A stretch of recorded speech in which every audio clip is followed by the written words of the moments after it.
Big TV భక్తి సమాచారం WhatsApp ఛానల్లో జాయిన్ అవ్వండి. అన్ని విశేషాలు ఎప్పటికప్పుడు తెలుసుకోండి. బిగ్ టీవీ ప్రేక్షకులకు నమస్తే. సో ఇవాళ నాతో పాటు ఉన్నారు ప్రముఖ ఆధ్యాత్మికవేత్త, జ్యోతిష్య వాస్తు పండితులు డాక్టర్ గుండెపూడి శివ సుధీర్ శర్మ గారు. గురుగారు నమస్కారం. శ్రీమాత్రే నమః. శ్రీ గురుభ్యో నమః. గురుగారు, సందేహాల కోసం, పరిష్కారాల కోసం మీ దగ్గరికి వస్తూ ఉంటాము. నిజంగా ఇవాళ నాకు ఒక సందేహం ఉంది. దాని గురించి మిమ్మల్ని అడుగుదాం అనుకుంటున్నారు. మీ దగ్గర నుంచి నిజాయితీ గల ఆన్సర్ మేము ఎక్స్పెక్ట్ చేస్తున్నాము.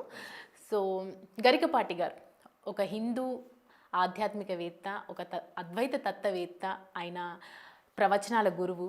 ప్రపంచం అంతటా కూడా ఆయన మాటల్ని అందరం ఫాలో అవుతూ ఉంటాము. ఆయన సూచనలు పట్టే మనం నడుస్తూ ఉంటాము. ఇవాళ ఆయన మీద ఒక మచ్చబడింది. మొదటి భార్య కామేశ్వరి ఆయన మీద అనేక రకమైనటువంటి ఆరోపణలు చేసింది. సో వాటిని ఏ విధంగా చూడాలి? ఇన్ని సంవత్సరాల తర్వాత ఏ మచ్చ లేకుండా మనందరం ఆయన సూక్తులు పాటిస్తూ ఉన్నాం. శుద్ధులు చెప్పే గరికపాటి సత్యపూస కాదా, నిజంగా కామాంధుడా ఆయన అనే రకరకాల కోణాల నుంచి కామెంట్స్ వినిపిస్తున్నాయి, మనం చూస్తున్నాం, మీకు తెలుసు. సో దీని గురించి మీ ఒపీనియన్, మీ అభిప్రాయం ఏంటి? మొట్టమొదటిగా అమ్మ, మన సనాతన ధర్మం చాలామందికి అనేక రకాలుగా వాళ్ళ సంబంధించినటువంటి కోణాల్లో చూస్తూ ఉంటారు, చెప్తూ ఉంటారు. ఘాటుగా, నిర్మోహమాటంగా ఏ విషయాన్నైనా సరే సూటిగా చెప్పగలిగినటువంటి శక్తి, స్థోమత, లక్షణాలు కలిగినటువంటి ఏకైక ఆధ్యాత్మికవేత్త ఎవరన్నా ఉన్నారు అంటే మన తెలుగులో మొట్టమొదటిగా గరికపాటి నరసింహారావు గారి పేరే చెప్తారు. ఆయన చెప్పేది గుండెల్లో గుచ్చుకుంటుంది మొట్టమొదటిగా. కానీ లోతుగా ఆలోచిస్తే ఆయన మన క్షేమాన్ని ఎంత కోరుకుంటున్నారు అనేటువంటిది అందరికీ తెలిసేనా. ఇది ముఖ్యంగా ఆయనకి పద్మశ్రీ వచ్చింది. పద్మశ్రీ ఎందుకు వచ్చింది అంటే యువతను మార్చగలిగినటువంటి ఆధ్యాత్మికవేత్తలు ఎవరు తొందరగా లేరు. మనకి చాగంటి వారు ఉన్నారు, వారు చెప్పేది కూడాను వారి ధోరణి నిదానంగా చెప్తూ ఉంటారు. మంత్రానికి ధ్యానానికి ఉండేంత తేడా ఉంటుంది వారిద్దరి దాంట్లో. మంత్రం అంటే ఏంటి? నేను ఇక్కడ వచ్చి కూర్చో అని కమాండ్ చేసేది మంత్రం. ధ్యానం, స్తోత్రాలు ఉంటాయి కదా, రాండయ్యా అని బ్రతిమిలాడటం. ఈ రెండింటికి ఉండేటువంటి తేడా వారిద్దరి మధ్యలో ఉంటుంది. గరికపాటి వారు మంత్రం లాంటివారు, సూటిగా చెప్పేస్తారు ఏదైనా సరే. జీన్స్ ప్యాంట్ వేసుకుంటే ఎలాంటి ఇబ్బందులు పడతారు జనాలు, జీన్స్ ప్యాంట్ అనేది వద్దు, అసలు లక్షణం కాదు అని చెప్పే అట్లాంటి చిన్న చిన్న విషయాల దగ్గర నుంచి, అది నిజంగా ఓ మాట చెప్పాలి అంటే సభలో అందరి ముందు చెప్పలేనటువంటి విషయాలు అవి. కానీ అవి కూడా మనస్సులో ఏ రకమైనటువంటి సంకోచం లేకుండా నిర్మోహమాటంగా చెప్పగలిగినటువంటి ఏకైక వ్యక్తి ఎవరైనా ఉన్నారంటే ఆయన తప్పితే ఇంకెవరు లేరు. మరి పద్మశ్రీ ఎందుకు వచ్చింది? యువతని, తప్పుదోవ పడుతున్నటువంటి యువతని సవ్యమైనటువంటి మార్గంలో నడపగలిగినటువంటి ప్రవచనాలు ఎవరిని ఇచ్చారంటే ఆయన ఒక్కరే. పెద్దవాళ్ళ దగ్గర నుంచి అత్తాకోడళ్ళ వ్యవహారం కానీ, భార్యాభర్తల వ్యవహారం కానీ, తల్లి కొడుకు, తండ్రి కొడుకు, అన్నా చెల్లెలు, అక్కా చెల్లెలు ఎలా ఉండాలి, ఏంటి, నిర్మోహమాటంగా ఏ విషయమైనా సరే సూటిగా చెప్పగలిగినటువంటి ఆధ్యాత్మికవేత్త. మరి అలాంటి వ్యక్తి గురించి ఇప్పుడు వస్తున్నటువంటి ఈ మాధ్యమాల ద్వారా వస్తున్నటువంటి విషయాలన్నీ కూడాను ఓ మాట చెప్పాలంటేనమ్మా, పర్సనల్ లైఫ్ వేరు, ప్రొఫెషనల్ లైఫ్ వేరు. ఖచ్చితంగా అవునా? తప్పు చేయని వాడు ప్రపంచంలో ఎవరున్నారు? తప్పు చేయని వాడు ఎవ్వరూ లేరు. ఓ మాట చెప్పాలి అంటే అంటే ఈయన తప్పు చేశారని కాదు నేను చెప్తున్నా. ముఖ్యంగా పర్సనల్ లైఫ్ని ఎవ్వరూ కూడాను వేరెత్తి చూపించడానికి అవకాశం లేదు. ఆ తప్పు కూడా ఇప్పుడు ప్రతి కుటుంబంలో ఉండేటువంటి వ్యవహారాలు ఇవి ఉంటాయి. వాళ్ళకు ఉండే గొడవలు ఉండొచ్చు, సఖ్యతలు ఉండొచ్చు, ప్రేమలు ఉండొచ్చు, ఏదైనా ఉండొచ్చు. మనం ప్రతి ఒక్కళ్ళ ఇంట్లోకి తొంగి చుట్టం మన భారతీయులకు ఉన్నటువంటి ఒక దరిద్రపు కొట్ట అలవాటు అది. అందులోనూ ఒక సెలబ్రిటీ, ఒక వివిఐపి పర్సన్. ఒక మాట చెప్పాలంటే ఇప్పుడు ప్రవచనాలు చెప్పేవాళ్ళలో పద్మశ్రీలు వచ్చిన వాడు లేరమ్మా, అతి తక్కువ. మన తెలుగులో మొట్టమొదటి వ్యక్తి ఆయన. ఆయన పర్సనల్ లైఫ్లో ఎందుకు తొంగి చూడాలి? అసలు తొంగి చూసావు, నీకు తెలిసిందే నిజం అనుకుంటే ఎలా? అసలు నిజం తెలుసుకొని తర్వాత మాట్లాడాలి మనం, అవునా? అసలు పక్కవాళ్ళ జీవితంలో తొంగి చూడటమే తప్పు, నీకు తెలిసిందే కరెక్ట్ అనుకుని జనాల్లోకి తీసుకెళ్ళి ఇంతమందిని నా మనస్సుల్ని మొత్తం కలత చెందేలా చేసి వింటున్న మనకి ఇంత బాధేస్తుంటే ఆయనకి ఎంత బాధేస్తుంటుంది, ఆయన కుటుంబం ఎంత బాధపడుతూ ఉంటుంది కదా. అంత ఆధ్యాత్మికవేత్త ఆయన. అందులో అవధాని, ఏ యొక్క మంత్ర అంటే మాటనైనా శ్లోకాన్నైనా అవలీలగా చెప్పగలిగినటువంటి అవధాని ఆయన. సహస్రావధానం చేశారు వారు. అలాంటి గొప్ప వ్యక్తిని పట్టుకొని నోటికొచ్చినట్టుగా కామాంధుడని అదని ఇదని. ఒకవైపు ఇప్పుడు కోర్టు ఉంది నాన్న. కోర్టు ఎందుకు ఉంటుంది? ఇరువైపులా వాదనను విన్న తర్వాత ఏది న్యాయమో చెప్తుంది. నువ్వు ఒకవైపు వాదన వినేసి ఇదే కరెక్టు, వీడి మీద బురద జల్లితే అయిపోతుంది అనుకుంటే అది తప్పు కదా. అందులోనూ దీంట్లో నేను చూసిన కోణం ముఖ్యంగా సనాతన ధర్మం, హిందుత్వం. ఇప్పుడిప్పుడే హిందుత్వం మరలా ప్రాణం పోసుకుంటుంది, నిదానంగా గాలి పీల్చుకుంటుంది. మొన్న విజయవాడలో జరిగినటువంటి శంఖారావం, హైందవ శంఖారావం కావచ్చు. నిజంగా ఏ సభలకు వస్తారమ్మా అన్ని లక్షల మంది. పొలిటీషియన్స్ పెట్టినా కూడా వాళ్ళకి లిక్కర్ ఇచ్చేసి, మాంసాలు ఇచ్చేసి, బస్సులు ఎక్కిచ్చేసి, లారీలు ఎక్కిచ్చేసి తీసుకొని వస్తారు. ఆడియో ఫంక్షన్స్కి అట్లానే తీసుకొస్తుంటారు, ప్రతిదానికి అట్లానే తీసుకొస్తుంటారు. అలాంటిది కొన్ని లక్షల మంది అన్ని చోట్ల వస్తే అట్లాంటి శంఖారావానికి వచ్చినప్పుడు ఎవరికి ఏమిచ్చి తీసుకొచ్చారు? అది కూడా కాదు, రేపటి రోజున మనకి 13వ తారీఖు నుంచి మొత్తం కుంభమేళ జరుగుతుంది. లక్షలాది కోట్ల మంది వస్తున్నారు. మరి వాళ్ళకి ఏమిచ్చి తీసుకొస్తున్నారు? ఎవరు తీసుకొస్తున్నారు? ఇంకా అందరూ కావాలి అని చెప్పి వెళ్ళిపోయేవాళ్ళు తప్పితే, నేను ఒక్క మాట చెప్తా, ఏ పెద్ద స్టార్ అయినా సరే 27 రోజుల పాటు ఒక సభ పెట్టమనండి, మొదటి వారం రోజులు వచ్చిన జనాలు మిగిలిన 20 రోజులు వస్తే నేను ఇవన్నీ వదిలేసేమని చెప్తా, హిందుత్వం వదిలేయమని చెప్తా. వస్తారా? మహా అయితే 2 రోజులు వస్తారు, 3 రోజులు వస్తారు పని మానుకొని. మరి కుంభమేళలో 27 రోజుల పాటు అన్ని కోట్ల మంది ఎలా వస్తున్నారు? కేవలం సనాతన ధర్మం మీద ఉండేటువంటి నమ్మకం పెరిగింది. ఇప్పుడే ఉసురు పోసుకుంటుంది, మరలా గాలి పీల్చుకుంటున్న సమయంలో ఇటీవల కాలంలో మనకి గరికపాటి వారు చాలా ప్రాముఖ్యంగా ఉన్నటువంటి వ్యక్తి, చాగంటి వారు, ఇట్లాంటి వారు పెద్దవాళ్ళు ఎవరైతే ఉన్నారో వీళ్ళ వల్ల సనాతన ధర్మం మరలా నిలబడుతోంది అనేటువంటి ఒక ఆశ పుట్టిన సమయంలో ఆయన వ్యక్తిగత జీవితాన్ని వేరెత్తి చూపి ఇక్కడ నాశనం అవుతుంది ఎవరు? ముఖ్యంగా చెప్పాలి అంటే సనాతన ధర్మం, మన హిందూ దేశం, హిందుత్వాన్ని సమూలంగా నాశనం చేయడం కోసం చేసేటువంటి ఒక కుట్రగా భావించాలి. ఇది మాత్రం తప్పనిసరిగా. అంటే ఇది ఒకవేళ కామేశ్వరి గారి మాటల్లో మనం విన్నాము అంటే ఆయన ఒక కామాంధుడు, మంచోడు కాదు, ఒక వంచ అన్నట్టుగా మాట్లాడారు. దీన్ని బట్టి చూస్తుంటే కొంతమంది అంటున్నారనమాట ఇది రాజకీయ కుట్ర జరగవచ్చు, దీని వెనకాల ఇంకెవరో ఉన్నారు, ఆమె మాటలు కాదు, లేదంటే ఆమె వ్యక్తిగత ఇష్యూ మనకి అవసరం లేదు, కానీ ఇదంతా రాజకీయంగా చూస్తున్నారు అన్నట్టుగా మాట్లాడుతున్నారు. ఇదంతా నిజమంటారా? మరి అదేనమ్మా చెప్తున్నా, రాజకీయ పరంగా ఆయన ఏం పొలిటీషియన్ కాదు. అవును, ఆయన ఎవరి జనం? హిందువుల జనం. హిందుత్వాన్ని నిలబెడుతున్నటువంటి గొప్ప వ్యక్తి. ఆయన నాశనం చేస్తే, ఇప్పుడు రూట్స్ని కట్ చేస్తే చెట్టు బతుకుతుందా? బతకదుగా.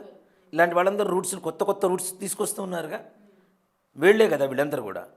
హిందుత్వాన్ని కూకడ వేళతో సహా పెకిలించి తీసేయాలంటే ఇలాంటి వాళ్ళ మీద బురద చల్లాలి. ముఖ్యంగా చల్లితే ఇలాంటి వాళ్ళు ఇంకోళ్ళు వచ్చినా కూడా ఎవరు నమ్మరు.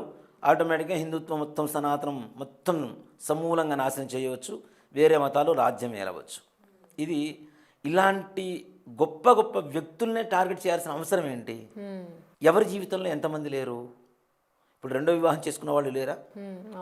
నిజంగా ఓ మాట చెప్పగారి కొడుకులు, అవునా, అన్నగారు కాలం చేస్తే వాళ్ళ అమ్మగారు బ్రతిమిలాడి ఈవినిచ్చి మ్యారేజ్ చేసింది, వివాహం చేసింది ఆయనకి.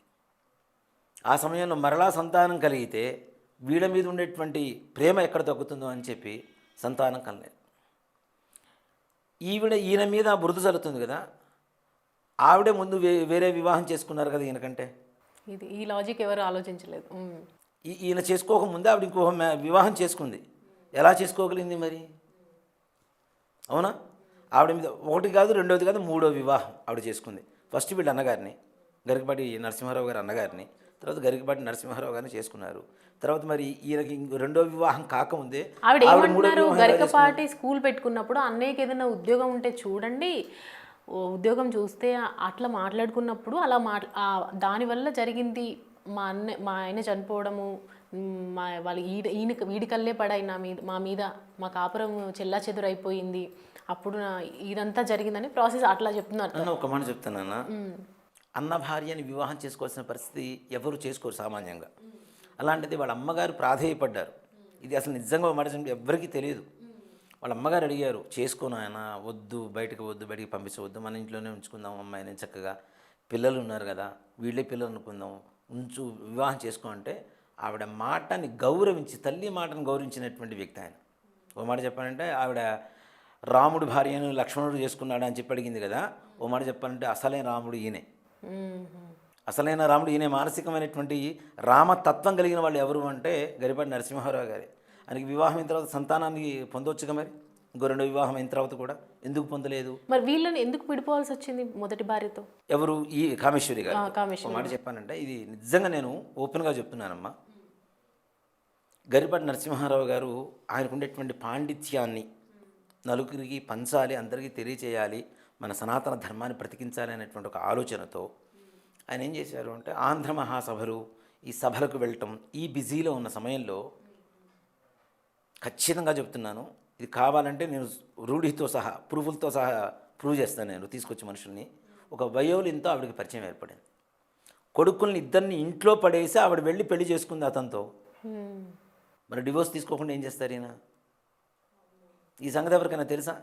తెలియదు. ఈ కోణం ఎవ్వరికీ తెలియదు. తెలియకుండా ఇష్టం వచ్చినట్టు ఆయన మీద బురద జల్లేసి, ఓ కామాంధుడు, నీచుడు, చీకటి కోణాలు, అది ఇది అని ఇష్టం వచ్చినట్టు వ్యూస్ కోసం ఇష్టం వచ్చిన థంబ్లైన్స్ పెట్టేసి వదిలేస్తున్నారు రోడ్ల మీద. దానివల్ల ఏం నాశనం అవుతున్నారు? మనమే నాశనం అవుతున్నాం. ఆయనకేమింది, హాయి ప్రశాంతంగా ఉంటారు. చెప్పకపోతే ఆయనకు గడవదా? ఆయనకున్న ఆస్తిగా ఆయనకు గడవదా? ఈవిడ ఆస్తి తీసుకున్నారని చెప్పి ఆవిడ చెబుతుంది. ఆయనకున్న ఆస్తి ముందు ఈవిడకున్న ఆస్తి ఎంత చెప్పండి? అవునా? ఈవిడ తర్వాత వివాహం చేసుకున్నారు. మరి ఆయనకంటే ముందు వివాహం ఎలా చేసుకోగలిగారు ఆవిడ? ముందు పరిచయం లేకుండా వయోలిన్ని, ఒక వయోలిన్ విద్వాంసుడు, ఈవిడ సంగీత కచేరీలు చేస్తూ ఉంటుంది. ఆ సంగీత కచేరీలో పరిచయం అయినటువంటి వయోలిన్ విద్వాంసుడిని వివాహం చేసుకుంది ఈవిడ. ఆయనకంటే ముందు కానీ ఈవిడికి మూడో వివాహం అయింది, ఆయనకి రెండో వివాహానికి ముందే. ఎలా అయింది మరి? ఓకే, ఈయన కామాంధుడు అనుకుందాం, మరి వివాహం ఒప్పుకోకుండా వివాహం అయితే చేసుకోలేదుగా, అవునా? మరి ఒక ప్రవచనంలో గొల్లపూడి మారుతిరావు గారు ఒక సభ నిర్వహించారు. సభ నిర్వహిస్తే సభలో వీళ్ళిద్దరూ కలిసి ఉన్నారు. కామేశ్వరి గారు, గరిపాటి నరసింహారావు గారు సభలో కూర్చొని ఉన్నారు. కూర్చొని ఉన్నప్పుడు ఆవిడ వారంటే ఎంత ఇష్టమో, ఎలా ఉంటారో ఎలా చెప్పగలిగింది మరి? ఆయన అంటే ఇష్టం లేకుండా, ఆయన కామాంధుడు అని చెప్పి మాట్లాడుతుంది కదా, నీచుడు, ఆయన పేరు నోట్లో పలకడం ఇష్టం లేదు అని. ఆయన పేరు పలకాలి అంటే నరసింహారావు గారు కదా, నారసింహ శబ్దాన్ని పలికితే లోపల ఉండేటువంటి సకల పాపాలు నాశనం అవుతాయి. ఆ సంగతి తెలుసుకొని ఒకసారి ఆయన పేరుతో ఉన్న స్వామివారిని తలుచుకుంటే ఆవిడకుండే చేసిన పాపాలన్నీ కూడా పోతాయి. ప్రతి ఒక్కళ్ళు ఆడవాళ్ళు చెప్తే ఇది కరెక్ట్ అనుకుంటే తప్పు. ఎవరి కోణంలో వాళ్ళు చెప్తూ ఉన్నారు. అసలు నిజమైనటువంటి ఆ నిజానికి ఉండేటువంటి కోణం ఏంటో చూడకుండా ఇష్టం వచ్చినట్టు మాట్లాడటం అనేది చాలా తప్పు. నిజంగా ఒక మాట చెప్తానన్న, ఇప్పుడు అన్నగారి కొడుకులు ఈయనకు సంతానం తీసుకోవచ్చు కదా రెండో వివాహం అయిన తర్వాత. ఆ ఇద్దరు కొడుకుల్ని ఎందుకు ఇచ్చేస్తున్నారు? అవునా? కొడుకుతో క్రిమినల్ కేసులు పెట్టించారని చెప్పారు. అవును, వాలి సుగ్రీవుని కథ చెప్పినందుకు నా మీద క్రిమినల్ కేసు పెట్టించారు అని చెప్పారు కదా ఆవిడ. మరి అసలు కొడుకులు నిజంగా నువ్వు ప్రేమగా చూసుకున్నట్టయితే నీ కొడుకులు నీ మీద ఎందుకు కేసు పెడతారు? తండ్రి చెబితే పెడతారా? బయటికి రాలేరా? వాళ్ళు బ్రతకటం లేదా? వాళ్ళకి జీవనాధారం లేదా? వాళ్ళకి విద్య లేదా? లేదు, మా అమ్మ ఆవిడ నువ్వు ఎట్లా నాతో కేసు పెట్టిస్తామని చెప్పి వాళ్ళ నాన్నతో యుద్ధం చేసేటువంటి పరిస్థితి లేదా? వాళ్ళకి బయటకు వస్తే వాళ్ళకి బ్రతుకు తెరువు లేదనుకుంటున్నారా? ఉంది కదా. వాళ్ళకుండే విద్య అయితే ఎక్కడికి పోదు కదా. మన జేబులో ఉండేటువంటి 100 కోట్ల రూపాయల డబ్బులైనా ఎవరైనా దొంగతనం చేయగలుగుతారు. మస్తకంలో ఉండేటువంటి విద్యను ఎవరు దొంగతనం చేయలేరు కదా. వాళ్ళకి విద్య ఉంది కదా, ఆల్రెడీ మనం చూస్తున్నాం కదా, వాళ్ళ ప్రవచనాలు కూడా చూస్తున్నాం కదా కొన్ని కదా. మరి అలాంటప్పుడు వాళ్ళు బయట చదువుకొని బయట బ్రతకగలిగినటువంటి స్థోమత ఉన్నటువంటి వ్యక్తులు కూడా తల్లి మీద కేసు పెట్టాల్సిన పరిస్థితి వచ్చిందంటే నువ్వు వాళ్ళని ఏ హీనమైనటువంటి పరిస్థితుల్లో వాళ్ళిద్దరిని వదిలేసి వెళ్ళిపోయావో వాళ్ళకి ఇప్పటికీ గుర్తుంది. కావాలంటే ఇప్పుడు తీసుకుని వెళ్ళి నీ కొడుకులు నీ దగ్గర పెట్టుకో, కావాలంటే వస్తారా? ఎందుకు రావటం లేదు?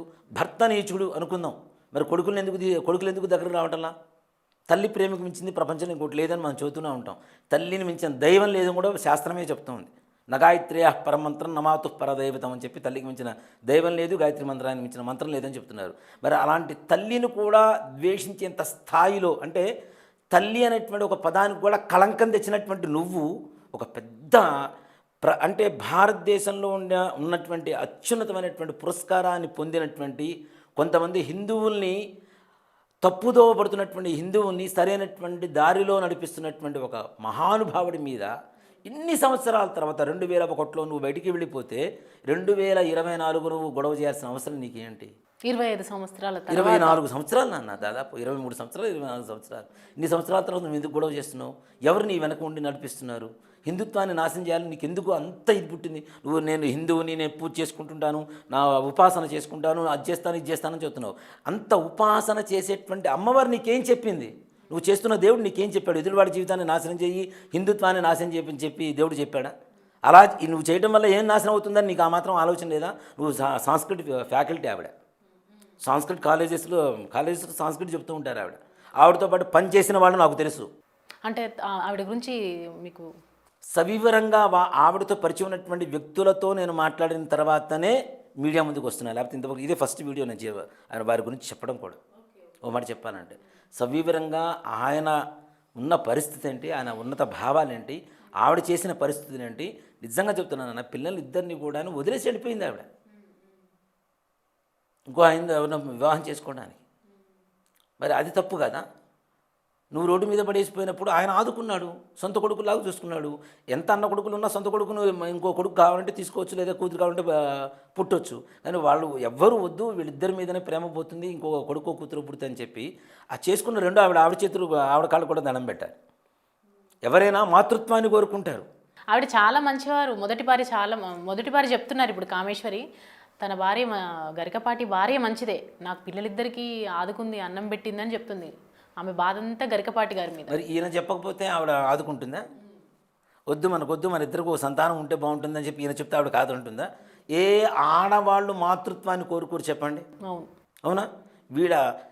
ఈవిడి కాదు, ఈయనకు కాదు, ఈయన అన్నకు పుట్టిన పిల్లల్ని ఈవ కొడుకుల్లాగా చూసుకోవడానికి గల కారణం ఎవరు? గరికపాటి వారేగా. వారు చెప్పకపోతే ఇది ఆవిడైతే చూసుకోదుగా. అవునా? మరి అలాంటప్పుడు ఆవిడ మంచిది, ఈయన చెడ్డవాడు అని చెప్పి ఎట్లా మాట్లాడతారు? చెప్పింది మూలం ఈయనే కదా. నా అన్న కొడుకులు నా కొడుకులే, ఏమనకు సంతానం వద్దు, వీళ్ళు ఉంటే చాలు అని చెప్పి వాళ్ళని చేశారు. ఇవాళ రోజున అందరూ మరి వాళ్ళు కూడా ప్రవచనాలు ఇస్తున్నారు.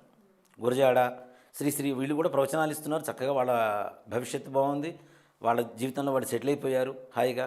అలా ఆ స్థాయి వరకు తీసుకొచ్చింది ఎవరు? మరి నా కొడుకులు కాదు, నా అన్న కొడుకులు కదా అని చెప్పి వాళ్ళని ఏ అనాథాశ్రమంలో చేర్పిస్తే ఏం చేస్తారు? అవునా కదా? మరి ఇంట్లో పెట్టుకుని ఇంత పెద్దవాళ్ళని చేసినందుకు మరి ఆయన ఎందుకు నువ్వు అగౌరవంగా మాట్లాడుతున్నారు? తప్పు కదా. అంటే అన్నీ తెలిసి కావాలని చెప్పి నా ఉద్దేశం అయితే ఇదేనన్నా, తప్పనిసరిగా హిందుత్వాన్ని దెబ్బతీయడానికి కొన్ని దుష్ట శక్తులు ఆవిడ వెనక ఉండి నడిపిస్తున్న సంగతి మాత్రం ఇక్కడ అవగతమవుతుంది, అందరికీ తెలిసిపోతుంది, అర్థమవుతూనే ఉంది. పర్సనల్ లైఫ్ని ఎవరు అసలు తొంగి చూడాల్సిన అవసరం లేదు. ఒకటి చెప్తానన్నా, నెగిటివ్లో కూడా పాజిటివ్ వెతకగలగాలి. అలాంటిది పాజిటివ్లో కూడా నెగిటివ్ వెతుకుతాము అంటే ఇంకెక్కడ అర్థం ఉంటుంది నాన్న? ఎవరికుండే బాధలు వాళ్ళకుంటాయి, ఎవరికుండే సమస్యలు వాళ్ళకుంటాయి. దాని కాకుండా ఆయన చెప్పే మంచి మొత్తం తీసి పక్కన పడేశారు. ఒక్కసారిగా గరికపాటి వారి చీకటి కోణాలు అని పెట్టేశారు. మీరు ఇందాక అన్నట్టు రూట్ని కట్ చేస్తే దాని గురించి మాట్లాడారు కాబట్టి నాకు ఒక డౌట్. అంటే మీ ప్రకారం ఇక్కడ కట్ చేస్తే ఎక్కడ కదులుతుందా అని మీరు అనుకుంటున్నారు? అంటే ఇట్లాంటి వాళ్ళని ఇప్పుడు గరికపాటి వారు ఉన్నారు నాన్న. ఓ మాట చెప్పాలంటే ప్రపంచంలో ఉండేటువంటి ప్రతి హిందువులకి, ప్రతి తెలుగు వాళ్ళకి పరిచయం ఉన్నటువంటి వ్యక్తి ఆయన, గొప్ప వ్యక్తి. అలాంటి వాళ్ళని మనం చెడ్డవాడు అని ఒక ముద్ర వేసామనుకోండి, ఇంకొక గరికపాటి వారు, ఇంకొక చాగంటి వారు, ఇంకొకళ్ళు ఎవరన్నా వస్తారు. వచ్చినప్పుడు ఏం చేస్తారు? వీళ్ళందరూ ఇంతేరా అని చెప్పి నమ్మడం మానేస్తారా లేదా మన వాళ్ళు? అవునా?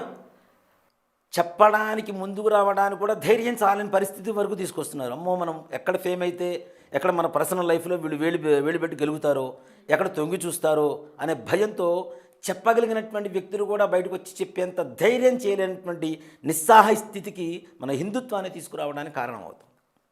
అవునా కదా? ఇప్పుడు చెప్పేవాళ్ళు ఉంటేనే ఇలా ఉన్నాం, అసలు చెప్పేవాడే లేకపోతే ఏం చేస్తాం మనం? అవునా? నిజంగా ఆయన కొన్ని విషయాలు చెప్పినప్పుడు నాన్న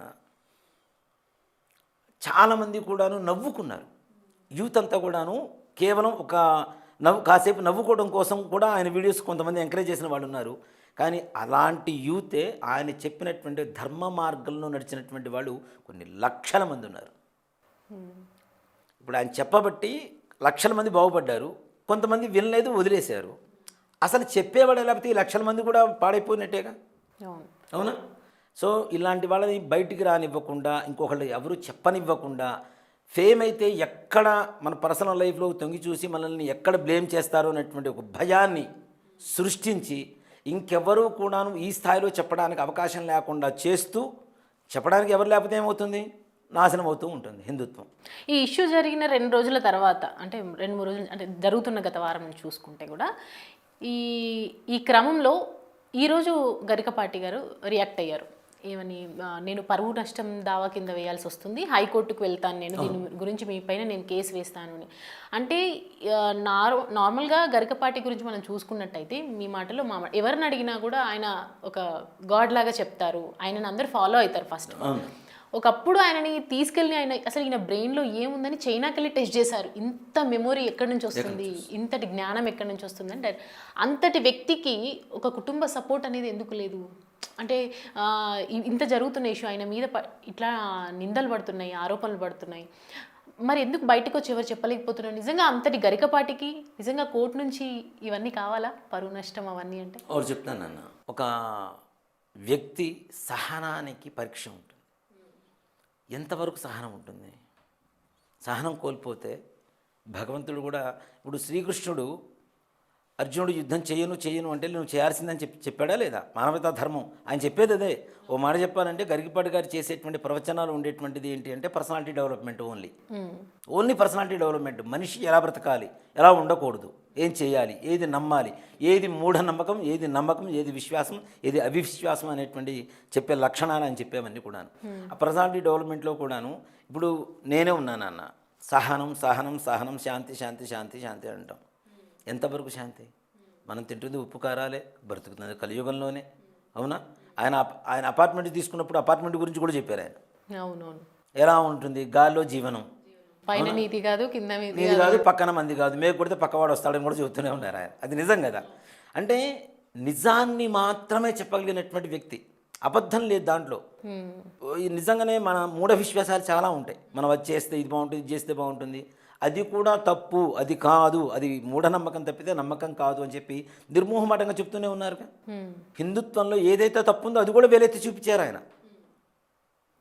అలాంటి నిజంగా ఆయన ఎంత ధార్మికంగా ఉంటారో, కొంతమంది ఆయన దగ్గర ప్రవచనాలు చెప్పించిన వాళ్ళు నాకు చెప్పారు. కొన్ని సంస్థల వాళ్ళు డబ్బులు అడుగుతారు, తీసుకుంటారు ప్రవచనం చేసినందుకు. నిజంగా వాడు ధార్మికమైనటువంటి కార్యక్రమాలు చేసేటువంటి సంస్థే కనుక అయితే తీసుకున్న దాంట్లో సగం అక్కడే వెంటనే ఇచ్చేసి వస్తారు వారికి. ఈ సంగతి ఎంతమందికి తెలుసు? ఆయన అంత తీసుకున్నారు, ఇంత సంపాదించారు, అంత సంపాదించారంటే ఎవరు సంపాదించుకోకుండా ఉన్నారు నాన్న? ఎవరు సంపాదించుకోకుండా ఉన్నారు చెప్పండి?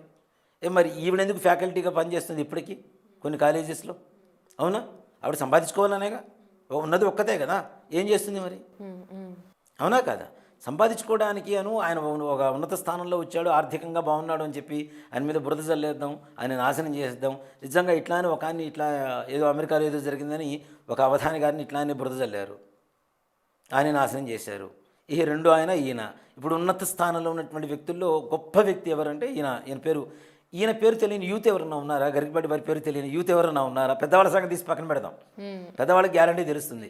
చిన్న వాళ్ళకి ఎవరికైనా తెలియని వాళ్ళకి ఎవరన్నా ఉన్నారా? ఆయన రీల్స్ కూడా మళ్ళీ రీమిక్స్ చేసి చేస్తున్నటువంటి పిల్లలు లేరా, యూత్ లేరా? అంటే ఎంత హృదయాల్లో చొచ్చుకుపోయింది ఆయన మాటలు, ఎంత గుండెల్లో గుచ్చుకుపోయినాయి. అలాంటి వ్యక్తి మీద బురద చల్లడం ఎంతవరకు కరెక్ట్ అదే కదా? ఆయన ధార్మికంగా ఉంటారు తప్పనిసరిగా.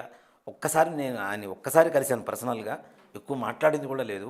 మేము లక్ష దీపోత్సవం చేయడానికి వారిని ఆహ్వానించడానికి వెళ్ళినాం.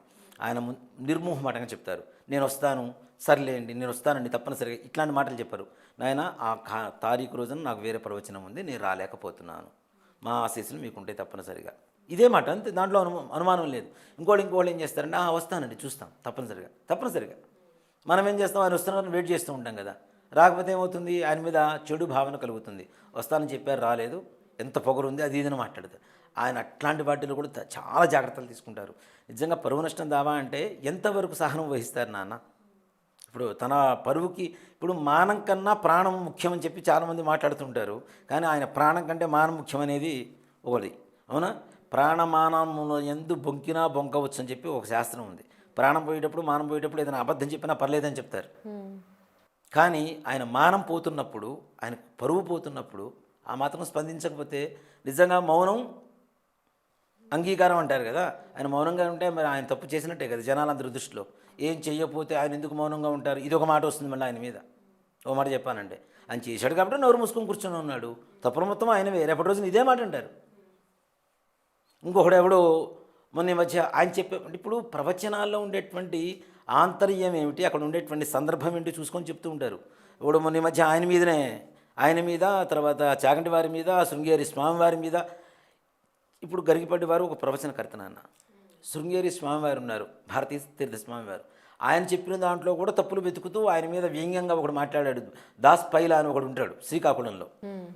అలాంటి వ్యక్తుల మీదే పడుతున్నప్పుడు ఇలాంటి కాకపోతే నేను ఒకటే చెప్తున్నా, గరిగిపడ్డి వారికి మనం వారికి చెప్పేంత స్థాయి విమర్శనం కాదు వారి. అట్లా అంటే మనలాంటి వాళ్ళని కొన్ని కోట్ల మందిని కలిపితే ఒక గరిగిపడ్డి వారు అవుతారు.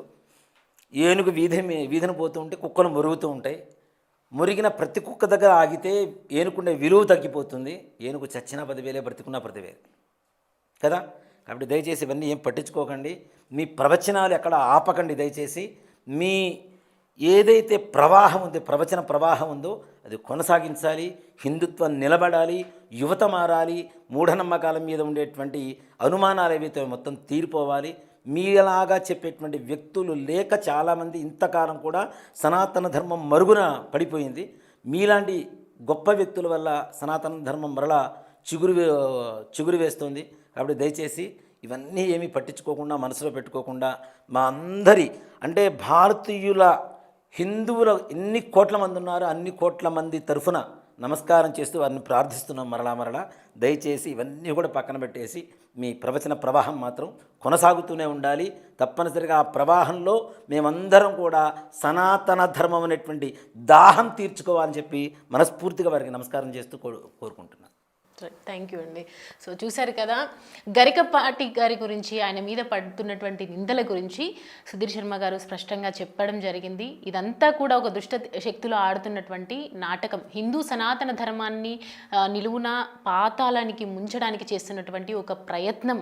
అంతేకాని గరికపాటి మీద మాకు ఎన్నో సంవత్సరాల నుంచి చూస్తున్నాము, ఆయన గురించి మాకు తెలుసు, ఆయన గొప్ప వ్యక్తి అన్నట్టుగా ఆయన చెప్తున్నారు. సో ఇది. For more videos like this, subscribe Big TV channel.